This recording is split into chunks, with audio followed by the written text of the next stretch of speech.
The mermaid's song once wove through the cove like moonlight through glass, silver, clear, and impossible to ignore.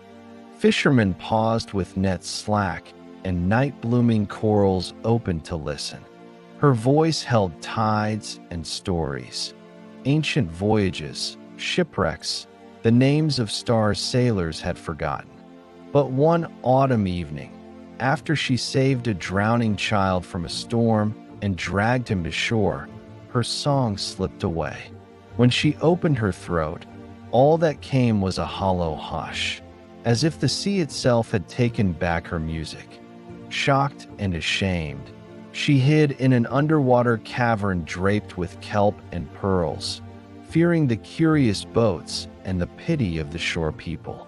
Without her song, she felt exposed, her stories unsung, her warnings unheeded. The gulls no longer tilted their heads to hear. The tide spoke back to her, indifferent. Days stretched into weeks, filled with muffled longing. She tried humming, whistling, conjuring notes with shells pressed to her lips, but sound refused to bloom.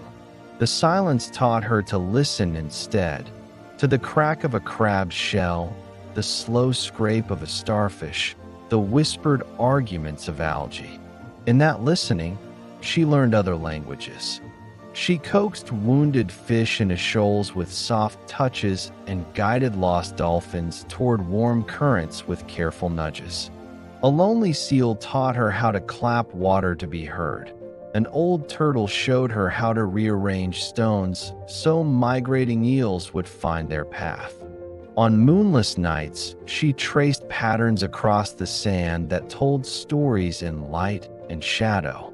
Though she could not sing, her hands, her movements, and her silences spoke in ways she had not known before.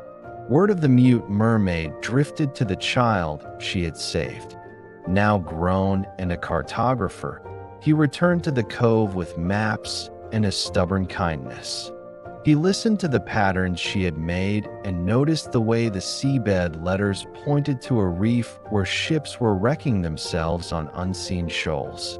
Together they began to mark the hazards, flags on the rocks, lanterns hung from tidal trees, painted beacons on cliffs. The mermaid watched the boats steer safer courses and felt, in a warmth beneath her ribs, the faint echo of something like a chord. One dawn, as the cartographer sketched a new lighthouse and the first safe voyage set out, the mermaid dove to the reef and hummed, not to prove what she had lost, but to honor what she had found.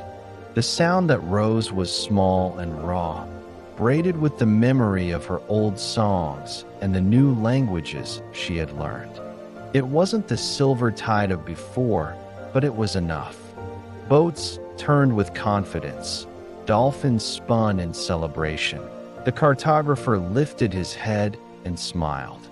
Her voice had changed, but it had not abandoned her, transformed by silence into a different, deeper music that carried farther than she had ever dared imagine.